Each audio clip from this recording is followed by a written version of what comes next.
We continue to follow breaking news this morning. At least 6 people have died after a charter bus crash in North Little Rock on Interstate 40 traveling westbound.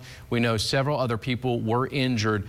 They have been sent to local hospitals. Want to take a live look of what is happening right now. We do have a photographer who is on the scene. As you can see, EMT crews are still there. Hey, good morning, guys. Yes, it's still a very active scene here, even hours after that crash was first reported. The one thing I think is interesting, we're standing right now outside the First Pentecostal Church here in North Little Rock, where the wreckage of this bus crash is. And as you mentioned, the accident happened when the bus somehow collided with the 167 interchange overpass. So they've somehow managed to move that wreckage up to a considerable point here in front of the First Pentecostal Church here on the westbound lane of I-40. Now, when tragic news broke out of North Little Rock, 6 people have died. KARK4 Today was first on the air at 4 a.m. with all of the information. We've got to get to breaking news. A charter bus crashed on Interstate 40. First live on the scene. Here's the first pictures of the bus crash. A very active scene. Telling the important stories of Arkansans there to help survivors of this heartbreaking accident. We are working to just take care of their immediate needs. Obviously, people are pretty shaken up. And now, continuing coverage of the tragic North Little Rock bus accident from KARK. Now, from the station you count on for local news that matters. This is KARK 4 News at 6. Good evening and thank you for joining us tonight at 6 o'clock. I'm Bob Clausen. Arkansas State Police and the National Transportation Safety Board investigating that deadly charter bus crash. We've got team coverage from the crash site tonight, also the towing area in North Little Rock. Hillary Hunt and Jesse Chenure covering those vantage points. And standing by, we'll also have in-depth coverage on safety record of the bus company by investigative reporter Marcy Manley. But first, let's go ahead and take a look at what we know so far. We have learned that the bus was traveling from Monroe, Michigan to Laredo, Texas, so it was involved in some sort of a collision here. That crash happened around 1 a.m. in North Little Rock along Interstate 40. 6 people were killed, another 6 injured, with a total of 22 people on board, mostly Spanish-speaking. The Arkansas Red Cross is providing mental health services for survivors, and the bus company is providing hotel rooms for survivors as well. A lot of things happening here. This tragedy rocking the heart of central Arkansas. KARK4's Hillary Hunt joining us now live from the tow yard in North Little Rock. And Hillary, the bus sits at that yard, and it will no doubt be a center of the investigation. That's right, Bob. The key piece to this investigation is that bus that stays here at the J Hook Towing Company. Now, I have been told it is not moving. You can see that garage back there. That's where they were backing in the bus. I want to show you some pictures that I caught on my Twitter. Take a look at some of these pictures. That was just before sun fell today as they were pushing that bus in there. They said the reason they're putting the bus away is to conserve that evidence. They said they do not want any tampering with that evidence. So they said the key is to put that bus away just in case of rain or other factors that could hinder that investigation. Now, I did speak with the owner of the towing company who said that investigation will kick off early tomorrow morning, where they will pull that bus back out and take it apart piece by piece. But take a listen to what some of those drivers said to the 911 dispatcher this morning. There's a second body. Where?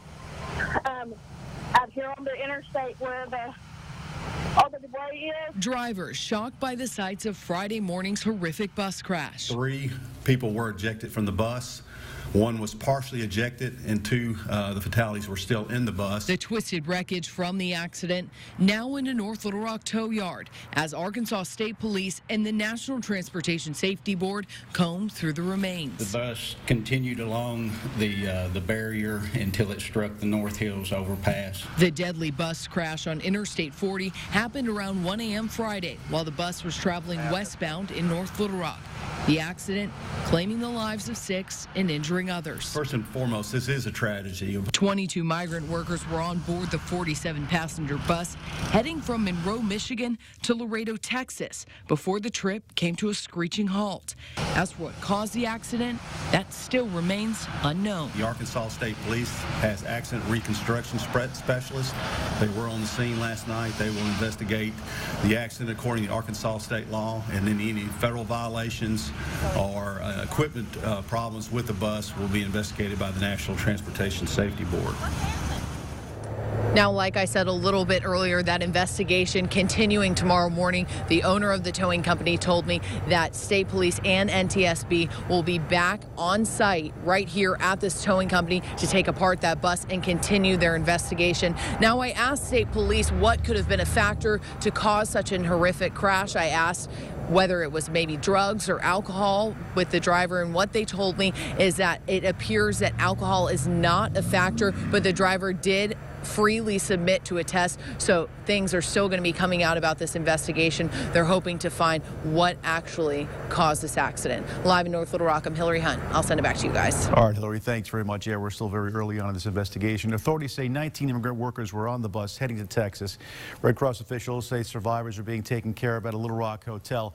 We spoke to some of those on board and share now how most of them were asleep when the bus crashed. I woke up and we got off the bus because everything had already happened. It's bad because these are people I knew. Passengers say for some it was the first time they were traveling this far for work. Mexican consulate officials are now working to notify families of those involved. Continental Charters is the name that's visible on the bus. You see it right there. But state police confirmed the bus was recently sold to a Florida-based company, despite still operating under the DOT number of its previous owner.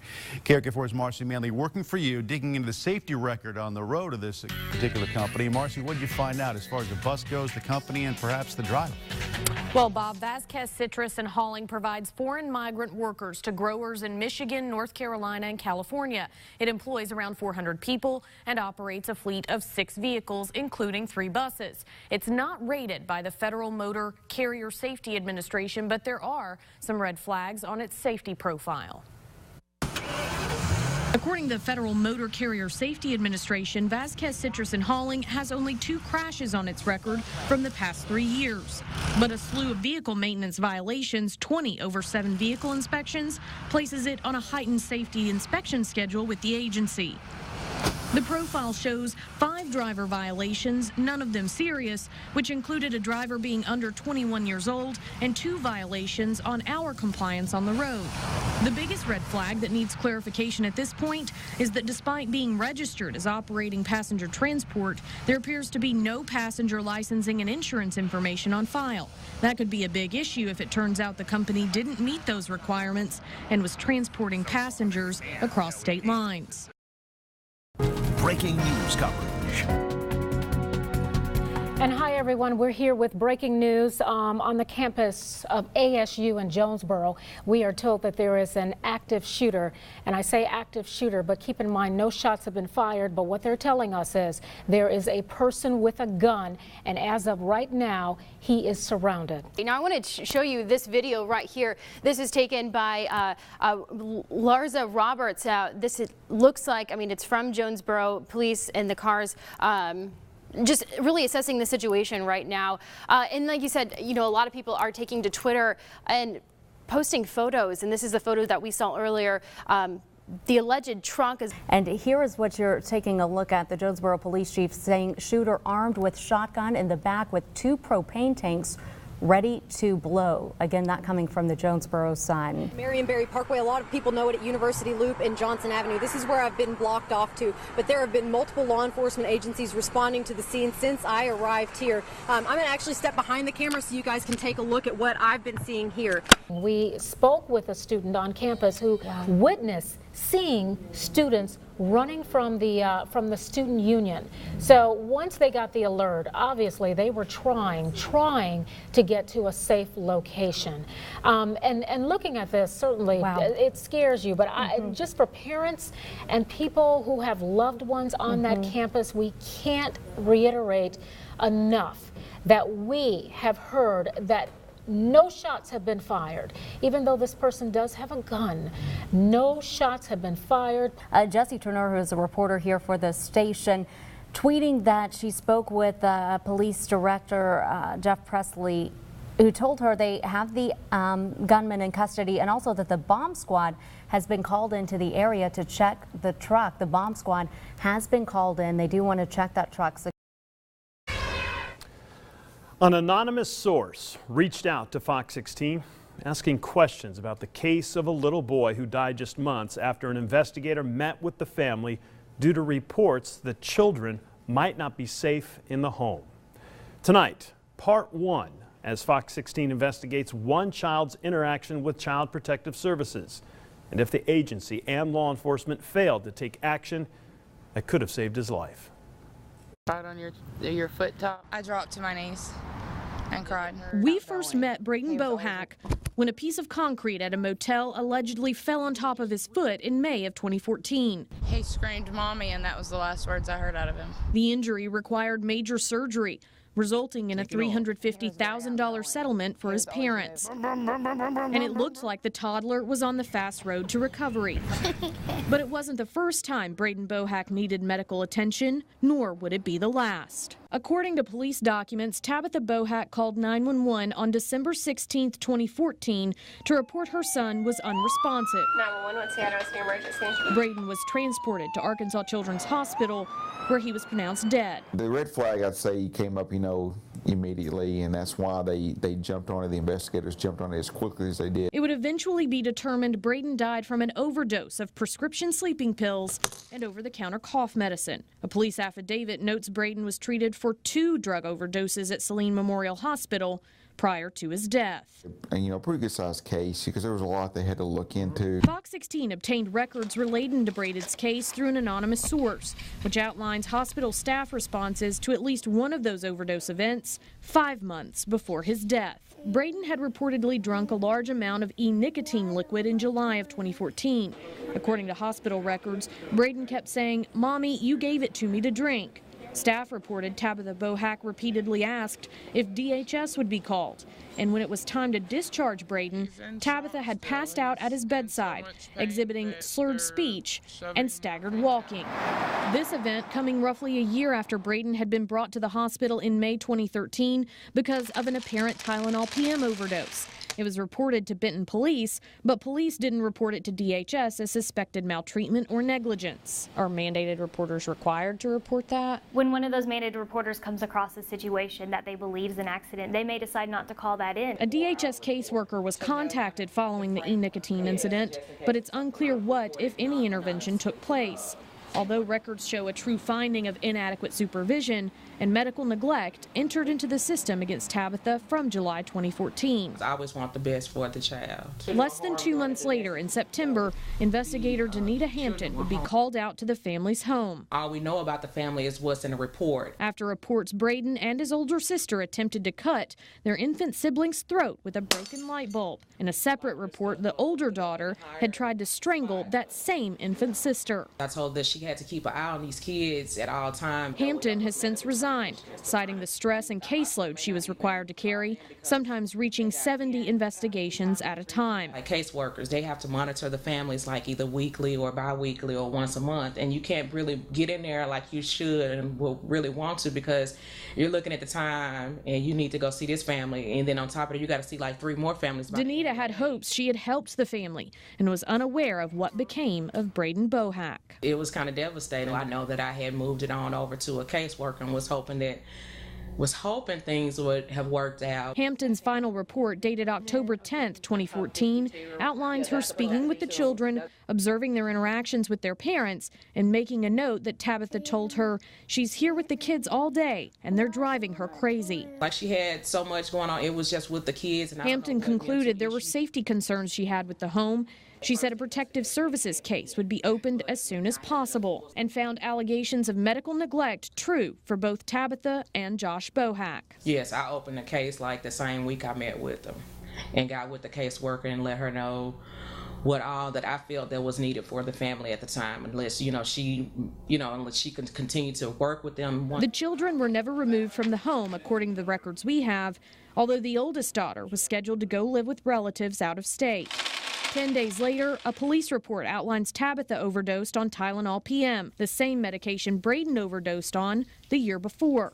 Sources tell us again calls were made to DHS with requests to remove the children. If there was suicide attempts from the parents, that would let us know, okay, and we need to get this child out this house. 2 months later, Tabitha met up with police again, accused of shoplifting on December 15th. Braden, a 4-year-old full of energy, would be dead a day later.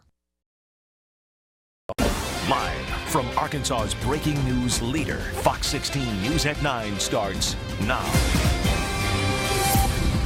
Breaking news just into the Fox 16 studio. Little Rock police say they are responding to a shooting in the downtown area. It happened within the hour in the 1800 block of West 15th Street. The victim, we're told, is in serious condition. No suspect information, though, at the time, but we will keep you updated as information becomes available to us within this hour.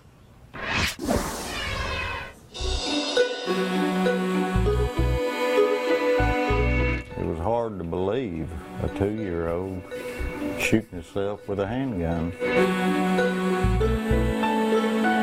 In less than a week, 3 shootings, 3 victims. I saw the baby was full of blood. His clothes and stuff was full of blood. All young children, all dead, all of them preventable.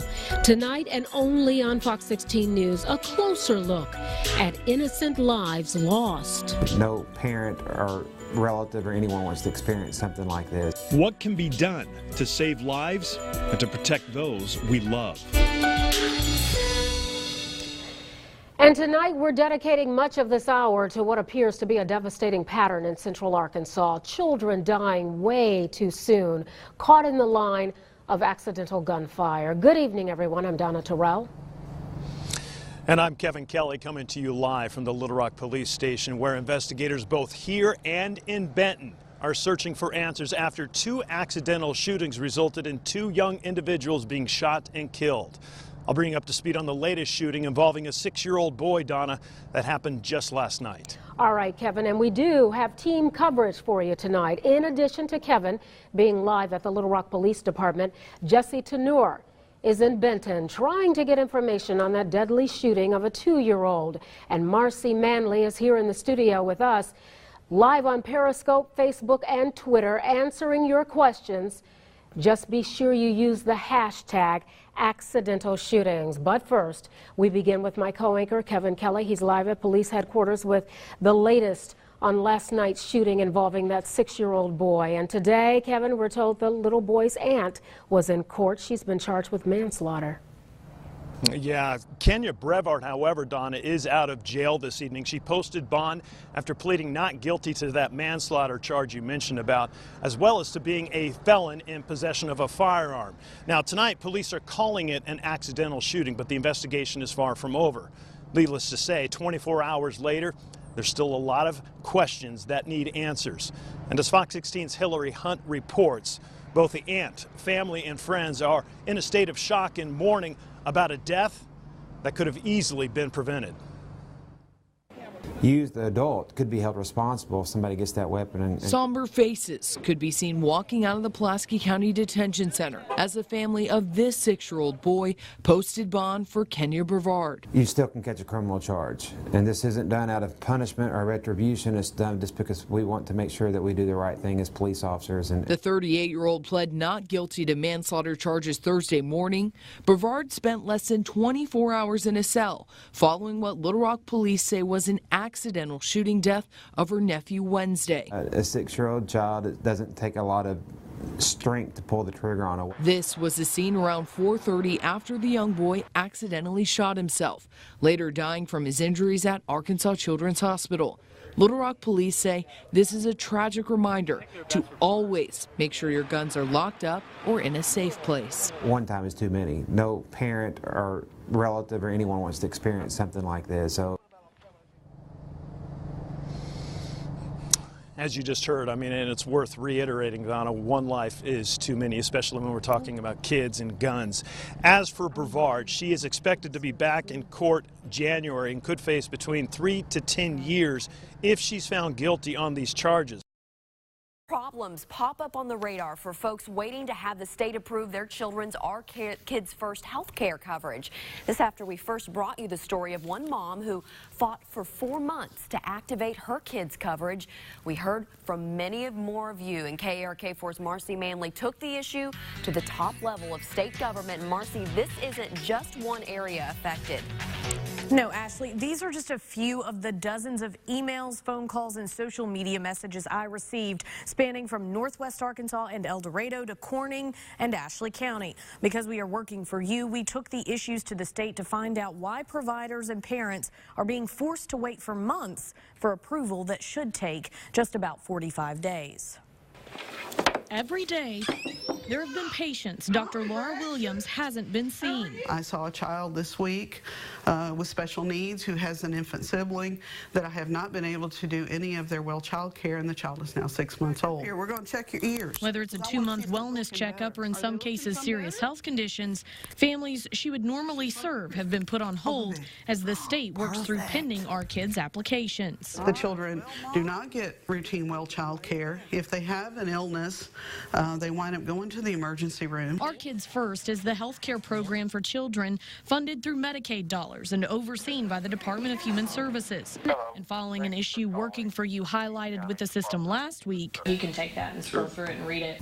We received dozens of emails, Facebook messages, and phone calls from families waiting to be processed. What do you tell that parent that's saying, I'm choosing between rent and my son's $450 prescription medication? We see these every day. State Senator David Sanders hears from folks in his district about the same problems getting their Our Kids applications processed. The system should work. I mean, it's heart-wrenching when you see things like, particularly around this time of year. Sanders and other lawmakers supported efforts in 2013 to conduct eligibility checks for those receiving state benefits, which required a new software system. Did you foresee that people would have to wait 6, 8? Of course not. When it doesn't work, human lives are involved, and there's a real human cost. According to Sanders, he and others are disappointed by delays that system overhaul has created. You have the expectation that something you procure, something you buy, something that is supposed to deliver an outcome, you have an expectation that it will work. So we're aware that a lot of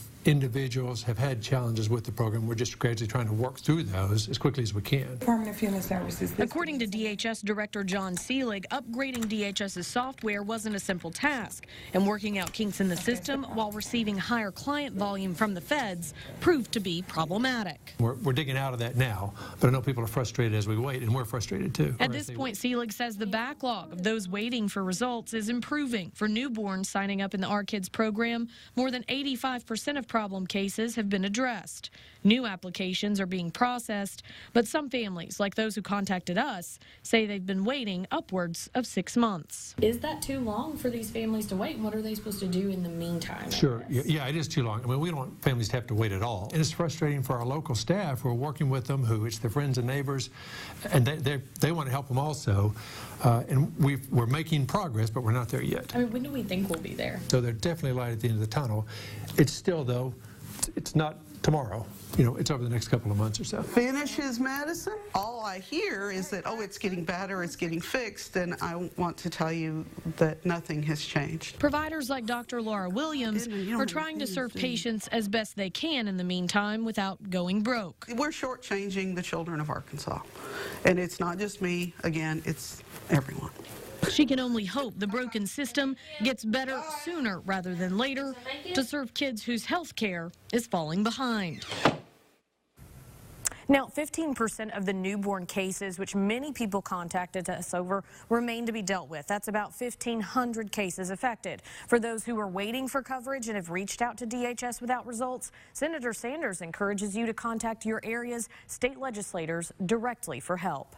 Guys, back to you. All right, Marcy, thanks very much. Keep us updated on all of that. If you have a story you believe needs KARK working for you, you can contact Marcy through our tip line, 501-340-4448, or you can send an email to workingforyou@KARK.com.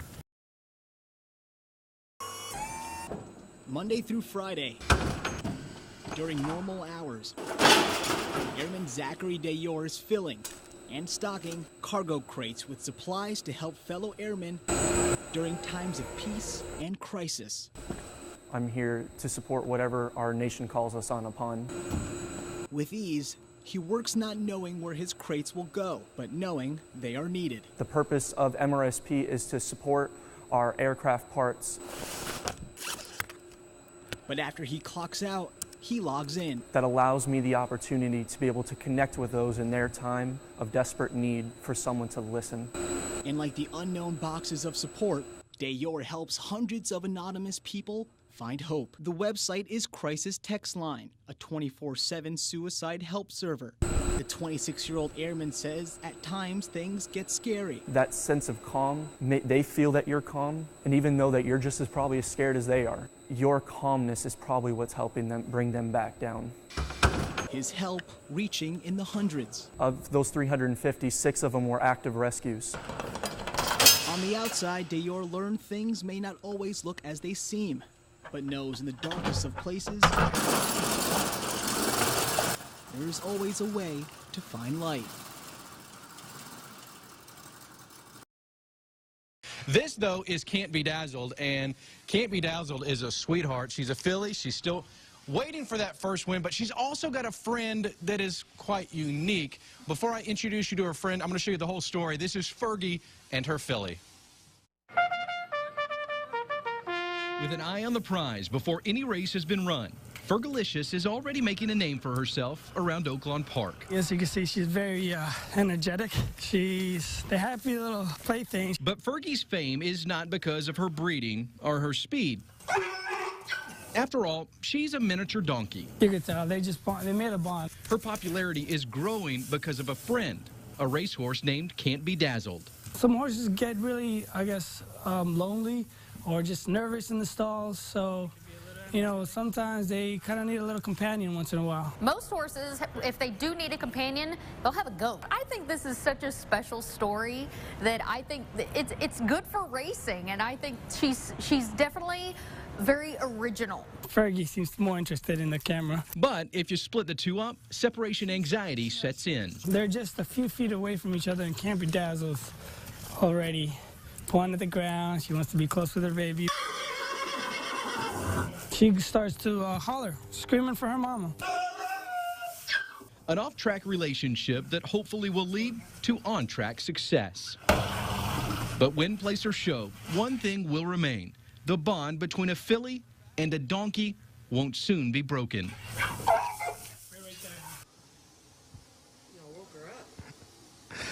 All right, hey, now say hello to Fergie. This is Fergie, the miniature donkey. This is the best friend of Can't Be Dazzled, who is right here.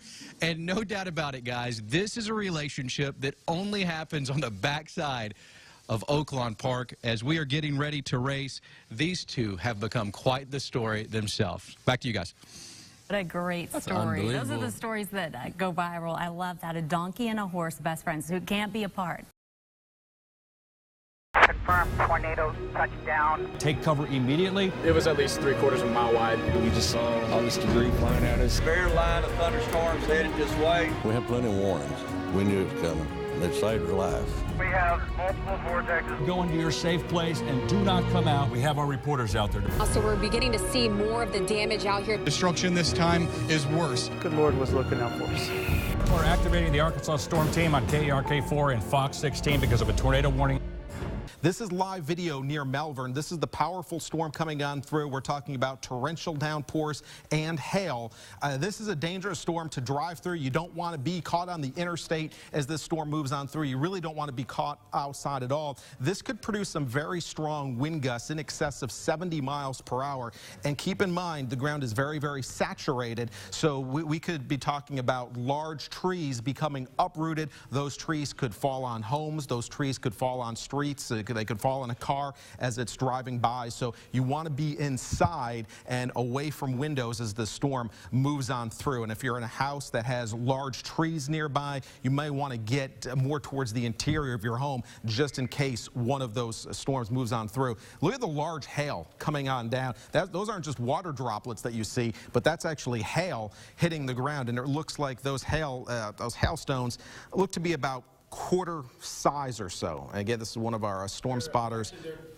Ball size hail in Malvern right now. It's about 1.5 inches in diameter, according to some of the storm spotters on the National Weather Service chat. So. Yeah, ping pong ball size hail. That's large enough that it can actually crack windshields, maybe even damage some screen doors. So this is some very serious hail moving on through with this storm. And again, this storm is very close to the Malvern area, and it's going to be moving towards Saline County. So those of you in the path of this storm, we're talking about Traskwood, Haskell, as well as the Benton and Bryant area and Bauxite. Be prepared. We are talking about a very severe storm heading up I-30 towards you. Keith?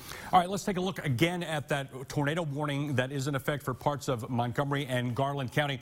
I just want to give folks this update because some areas have been cleared. You folks in Mount Ida, you are no longer in the tornado warning. That tornado warning now in effect from in and around the Silver area and points off to the northeast.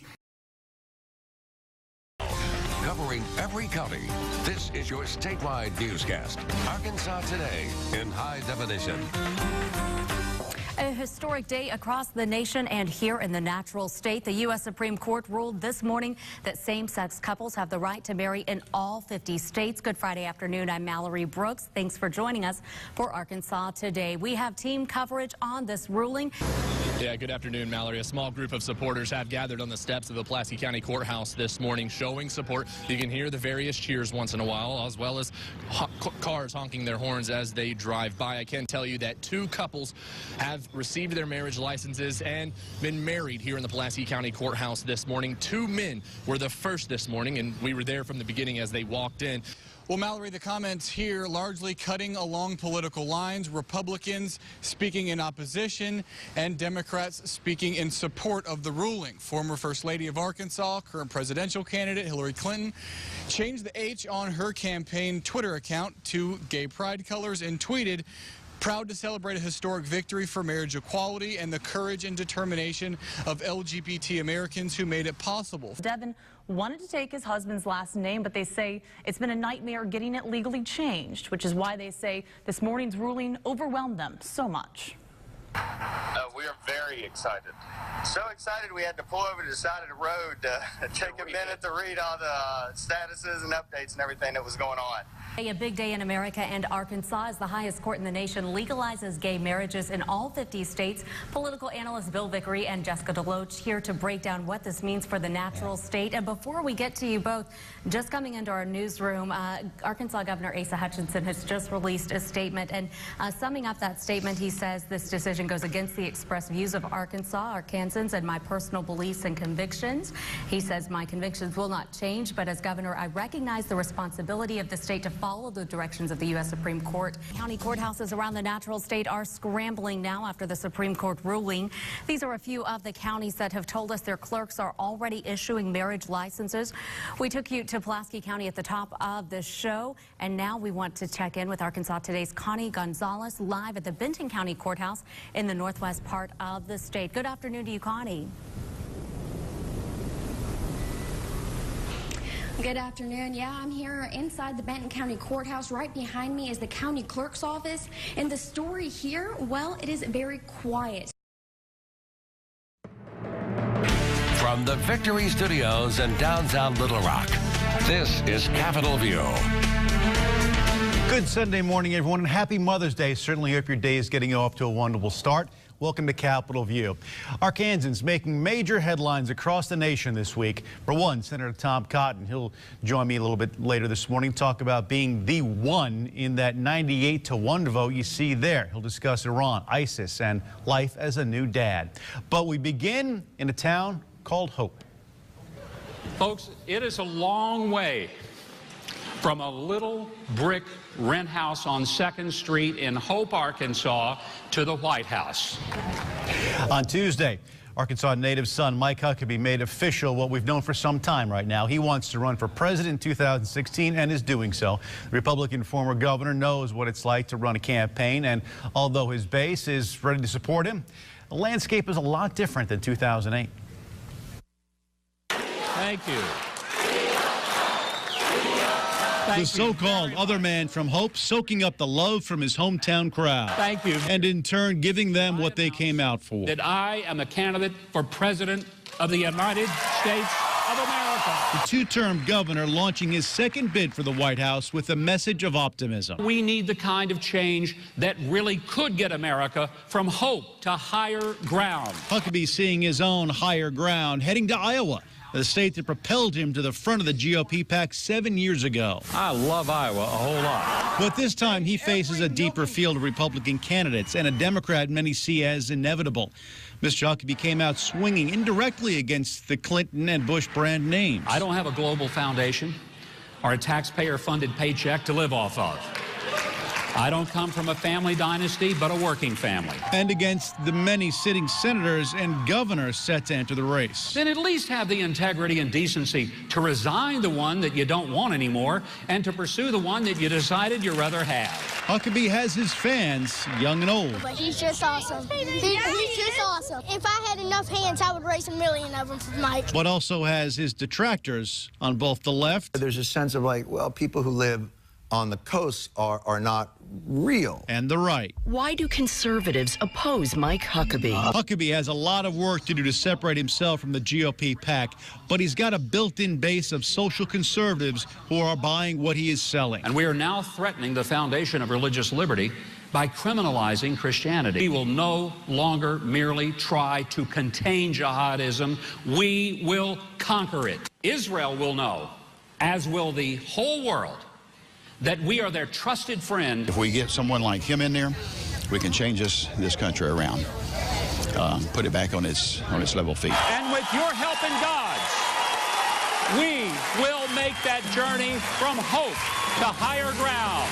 God bless you. And from there, it was to a pair of early primary states that treated him very well the last time around. First up, Iowa, the Hawkeye state, the site of his first victory in 2008. Of course, some things have changed in that time. But what hasn't changed? Huckabee's skills in retail politics, one of the best out there. He continues to draw crowds, including many who traveled from Arkansas to see him in the first Nation Caucus state. We're going to check in with our reporter who was with Mike Huckabee in Iowa a little bit later in the broadcast. It's time for Fearless Friday high school football coverage. Every game, every hit, every Friday night. With the power of FearlessFriday.com. This is Fearless Friday, brought to you by Baptist Health. The road to the Rock got a little more interesting today. Fearless Friday is bringing you all 6 of the Centennial Bank State Championship games live on TV. The games will air on Arkansas CW in Central Arkansas. Great news to share with you to begin the show. Who will be playing in those games? We find out who moves on tonight. We have reporters all around Central Arkansas. Drew Petrimo is covering Fayetteville and Bryant. Josh Berry is checking out Fort Smith, Southside, and Cabot. Stephanie Sharp has Hope and Pulaski Academy. Jay Burr is watching El Dorado and Benton. But we start with a very fun 5A game. Both McClellan and Lakeside put up a lot of points, and Chase Shannon has those highlights. Fearless Friday Game of the Week, brought to you by Wendy's. 3 more wins and your state champions for 9-win Lakeside and 8-win McClellan. It seems at least in sight, but after tonight, the field will end up in a Final Four in Class 5A, and both these programs are not ready to roll out the basketballs. Times are good when it's tacky sweater season and your team's still playing football. MacTown, the Crimson Lions in Hot Springs tonight, taking on Jared McBride and his Lakeside Rams. So we got a little end around, a pass from the receiver for a touchdown. How about that answer from Greenwood? That was Connor Noland on the pass. You didn't see him getting in on the action. Skelton back to pass. He's looking to his right. Has a receiver in the corner of the end zone. It's caught for a touchdown. That was a great touch ball. That was a great throw to Casey Higgins. 6A state championship game.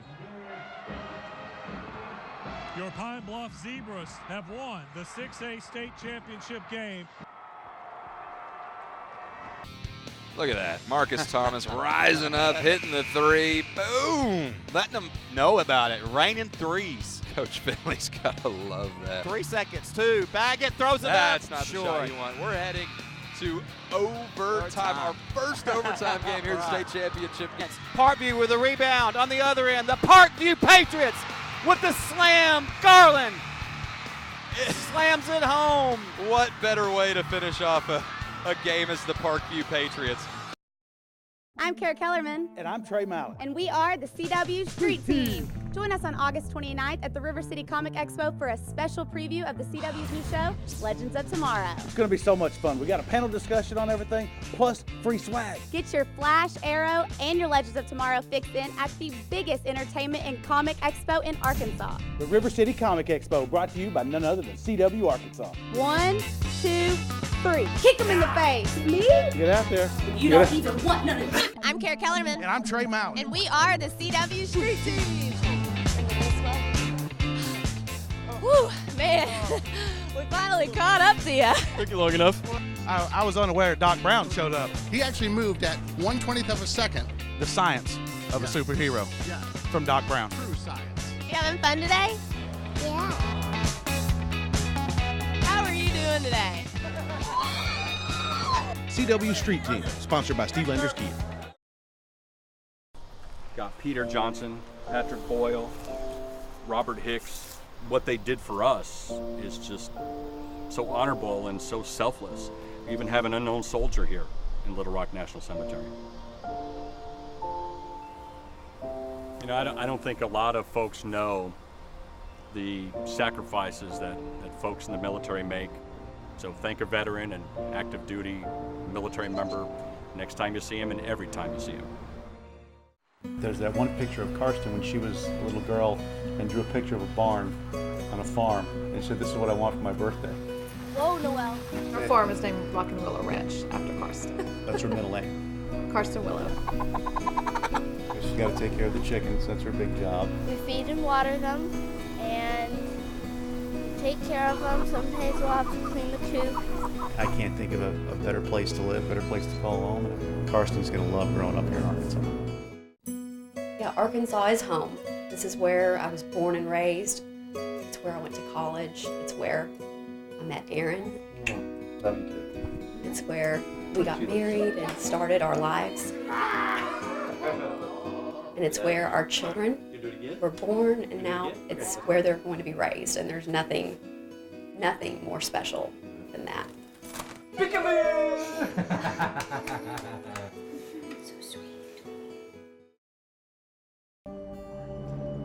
I was beaten almost on a daily basis at one point in time. I almost lost my life multiple times. This is stuff I witnessed every day, and it's tough when you want to do something and you can't. Those who trust in the Lord will mount on wings and soar like eagles. When an eagle is approaching a storm, every other bird, will seek shelter. Eagles fly at the highest altitude. So when they see a storm, they don't land, they don't weary side to side, they rise above it. So it's my favorite Bible verse, and it means so much to me. You are a lot stronger than you think you are. You absolutely are. When I came here to Arkansas, even here at the shelter, it was me and my family, and we felt safe. That shelter saved our lives. It wasn't a place of fear for the first time, it was a place of safety. If there's any women out there with a domestic violence issue, don't be scared to leave. There are places you can go that will help you get back on the right track and get on with your life. For people out there who do see my story, things will get better. When times get tough, you have to know you're strong enough and that you can overcome it.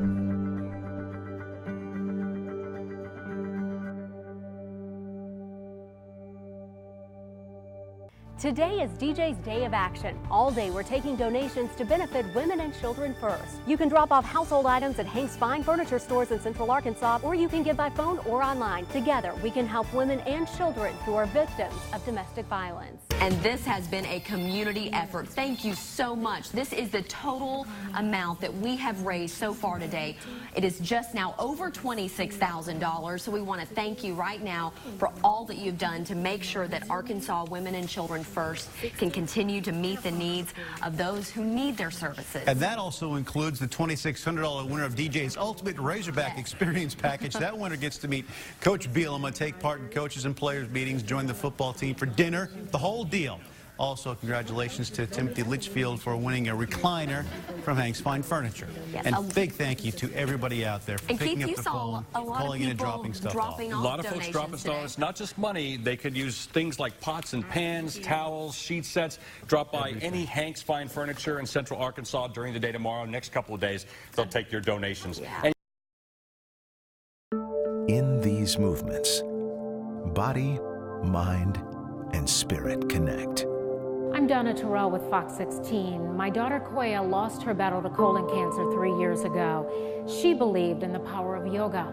I'm honoring her and raising awareness in the fight against colon cancer through a free yoga event. Let's become yoga warriors. Donna Terrell's Yoga Warriors, Fighting Colon Cancer. 10 a.m. March 29th. It was an event that brought a community together, a community of different ages, genders, and races. An opportunity for some to try something they've never done before, even if it felt a little uncomfortable at first. After I got in here and got to doing the stretches and things and basically just letting everything go, it's good for everybody. Seat right over here. It was a very special meeting for 37-year-old Joni Cruz and me. We actually first met on Facebook. Joni sent an email telling me how my Yoga Warrior stories impacted her life, saying, "You and your daughter are truly a lifesaver." Hey, I just wanted to see how everything's going over here. For the past 2 years leading up to our annual Yoga Warriors Fighting Colon Cancer event, that he had lost his wife to pancreatic cancer. We've aired news reports raising awareness about early detection and warning signs.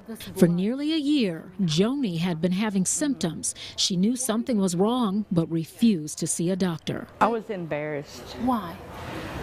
It's just the thought of this is my personal space, and just embarrassed. I didn't want people to think bad of me. But her attitude changed. I saw the story that you came with your daughter, that I,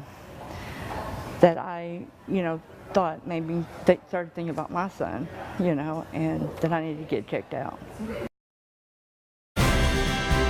From the Arkansas Governor's Mansion in Little Rock, this is the 38th Annual Community Service Awards. Tonight, we honor individuals and businesses from all over Arkansas who make a difference by giving back to their communities through volunteerism and community support. You've got a friend in me. Special Olympics is all about just kind of them being joyful and them getting to experience sports and experience courage and joy and just getting to play. I love getting to play with the athletes because I feed off of their courage and they teach me so much. I learn so much from them. Lindsay Smith and Cody Calhoun and Keith Lerpameda, I see them all the time, and yeah, I've known them ever since, and I kind of grown up with them, so they're just my friends. The impact that she has had on them is the impact that they have had on her. It's just, they feel her heart. Karen and Joe Colford say their daughter Hannah has always had a big heart. It was at an early age they first realized the gift, when a young 7-year-old Hannah and her older sister left for Special Olympics summer camp with their aunt, who happened to be executive director. They were gung-ho to go and try it and see, but hesitant because of their age, 7 and 9, plus it's a 4-night camp.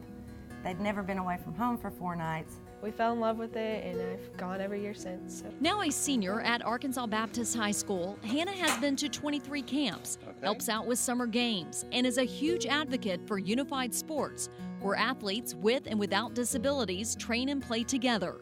She even encouraged Arkansas Baptist to become a Project Unify school. Whether it's soccer, softball, or a day of bowling, Hannah says it's the friendships that keep her coming back. They usually teach me how to play sports because I'm not the most athletic person. They're her friends, and that's what this whole unified movement is all about, is they all play on the field together, they're friends off the field, and Hannah has really embraced that. She was one of the camp counselors. She's sweet, kind, and she loves to dance.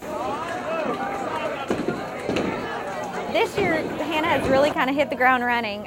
We started the summer off with USA Games, where she was a partner on our unified team. She came back from that, and she applied to be on our state YAC. They are the youth that I kind of look to as my leaders for that generation to help with ideas and help plan events. Hannah took an idea and ran with it. Eunice Shriver Kennedy Day, a unified sports festival held this past September. About 350 people showed up for the event. 17-year-old to be able to put together an event to that magnitude is pretty impressive. Hannah is a go-getter. She is a fierce girl to work with. She just truly has a heart for our guys. I think this fed into other volunteer activities that they've done with mission trips and things through church and through school, and they just, it's like Joe said, they have big hearts and they want to give back. I plan to go to college. I want to major in speech pathology, and I want to just help those with special needs. I want to... Stop, you're gonna make me cry, Mom. You're gonna have to leave, seriously. Every time you cry, I get teary. We're pretty proud of them, pretty proud of both of them. Ladies and gentlemen, youth humanitarian Hannah Colford of Maumelle. Happy Tuesday morning, February 9th. Puppies, chocolate-covered strawberries. We can call this the best morning ever. So glad you're with us. We're talking about the chocolate ball coming up to benefit a wonderful cause. They are making chocolate-covered strawberries. One. You brought one. Come on. There are a lot more over there. 5 of us up here, bud. Well, got some coming up. Okay. You'll share. And how about the sweet puppy? So tell us about Shade. Shade. You can't have any chocolate. Shade is, he's a rascal. You know, he loves to play outside and chew on anything he can get his mouth around. So he's so sweet. Yeah, he's a good pup. He's really good. And very we want loving. him to be the mascot. Yeah, we need him here on Channel 4. Come to work with me every day. That means I'm really going to have to, there it is. Yeah, he has to get used to that morning. I feel the same way this morning, Shade. I'm with you, buddy. He has a bow tie on this morning, so maybe we can step his game up. Or I like the bow tie, but maybe he can match me every day. We'll see. That'll be good.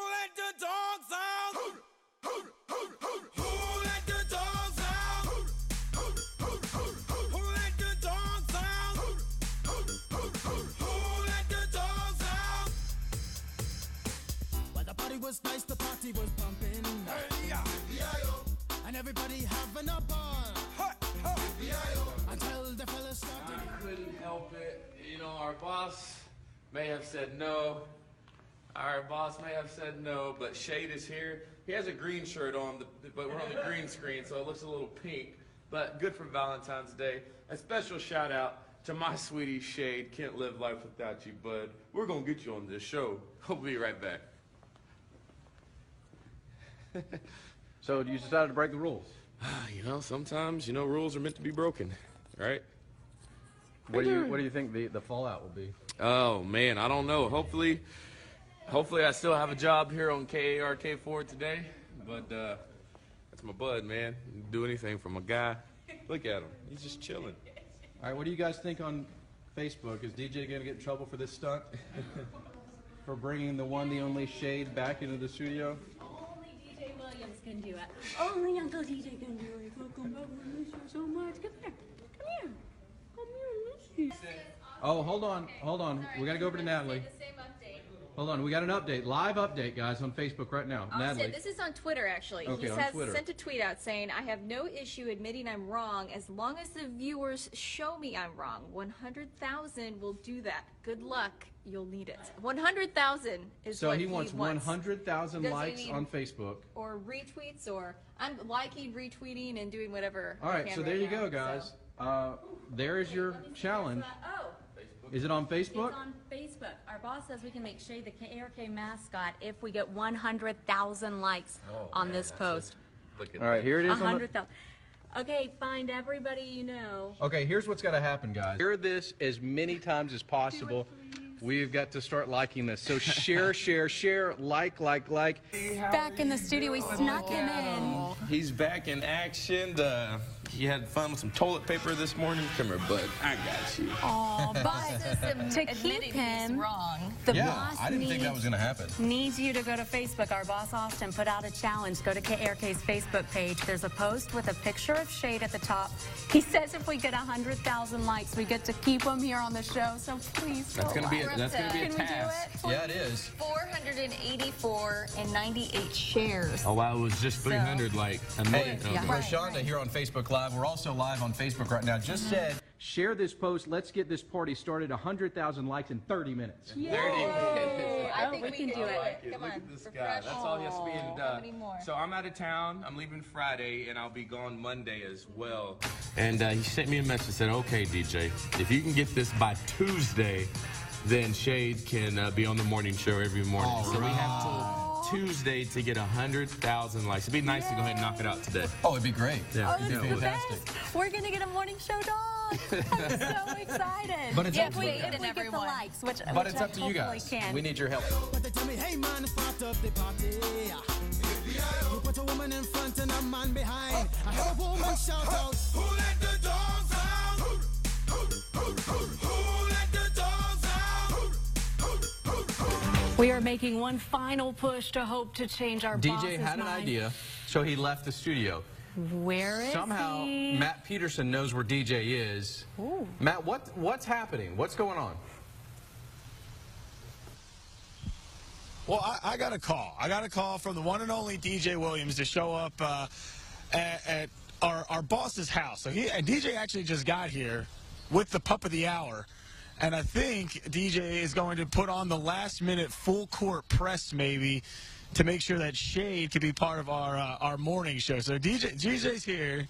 You gotta. What's the plan? You gotta come on. You gotta give us the plan here. What we're doing. Here we go. Here he is, the pup of the hour. I'm waiting at my pup. We're at Boss's house, all right? So we're going to go ahead and just do it the hard way, you know? He's going to have to say no to Shade's face. I want him to say no to this face right here. Let's go. Let's check it out. All right, here we go. We're ringing the doorbell. He better be up. I mean, he has to be up, right? We're a morning, Yeah, we're a he's gotta morning watch show. the morning show. It's the police. K9 unit. Surely he's watching the show and he knows we're outside. Hey, look who it is. Hold on. Boss. Hey, Kate. What's up, man? So this is it. This is it. We got 60 something thousand votes. This is live right now. Just a little. This is live. I want you to say no to this pup's face. No. Kate, do you like this puppy? Yeah? Do you want this puppy to be on the show? Can you tell Dad? Can you say, Dad, please? Say it again. You know what? If y'all leave now, you can have the dog. Leave now. Look at that. No, look, that's a yes. We'll take a yes. We just got the thumbs up. So much. That's it. He said yes. Yeah, and be in my office. Got the dog. Have your dog. Does this mean, can we get pancakes? We're early in the morning. Come on. Food for everybody. Is this Celebrate? Is that what we're listening to? Yes, either way it goes. Hey, sending it back to you in the studio. DJ Matt Peterson, Austin Kellerman, Kate Kellerman was the key. Thank you, Kate Kellerman. Cutest girl ever. We have a dog. We have a dog, guys. Every morning. Pat, I mean, do you want to do the weather? It's 6:54. Is it? We're going to do weather for us now? Yep. I don't know if I can. I don't know if I can do it. We got a dog. We got a dog. Now, DJ's got to go to the principal's office, though, later on today. There is a party going on. Hey, look at that. A little bit of fog out there this morning to start off our Tuesday. And, oh, wow, we're so excited. Look at these guys over there. They're dancing. Let's take camera 2 real quick. Look at that. Woo! Amazing. Amazing stuff this morning. Dense fog advisory in effect on 9 o'clock today. We're going to have that fog even past 9 o'clock a little bit this morning. 60 degrees at noon. It's going to turn out to be windy today, and we'll get up in the mid-60s with that wind. There's a lake wind advisory, too, today, so maybe a little choppy on those waters out there. 44 degrees in Little Rock right now, and we have a lot of 30s and 40s out there today. A little bit of rainfall in far north Arkansas this morning. And just go ahead and get to that extended forecast because we're just so happy we get to keep shade. 65 the high today, tonight down to 37, tomorrow 60, and we'll be jumping up in the 70s Thursday, Friday, and Saturday with such great weather, spring-like weather. Some rain possible Sunday and into Monday. Now here's Natalie with our traffic. All right, good morning, everyone. We are just full of excitement here. You got to see our live feed on Facebook. We've been dancing around. Shade is coming into the studio. We do have some traffic out there. Quick look what's going on I-30 River Bridge. Starting to see some traffic pick up. Also looking at traffic picking up on I-30 eastbound as you're heading on to 6:30 this morning. So expect some delays out there. Be extra careful with the fog out there this morning. Your puppies We have a dog if you're just tuning in. Best morning ever. So here's what's going to happen. The boss gave in. Somehow DJ convinced the boss. If you missed it, we're about to have it on our Facebook page so you can watch this whole process. He convinced the boss's precious, cute little blonde ponytail, pigtail, Kate Kellerman. How can you resist that? Shade will now be a part of our morning show team each and every morning. You can tune in to KRK4 from 5 a.m. until 7 a.m. Shade the puppy. You will see him grow up right here on KRK4 today. Yay! Thank you all for your help and your likes and your shares and convincing the boss. And we now know it just takes this precious little dog. Hey, when is National Bosses Day? Can't say no. We've got to pay him back big time for this. We'll give him a puppy. How about that? Oh, there you go. Did you hear that, Mr. Just Kellerman? kidding. I'm kidding. You're the best. Thank You're going to get a puppy. So happy it happened. It happened. Are you crying? She's crying again. This is like the third time she's cried. So happy. Tune in tomorrow morning and join Shade starting tomorrow every morning here on KARK. Have a great Tuesday.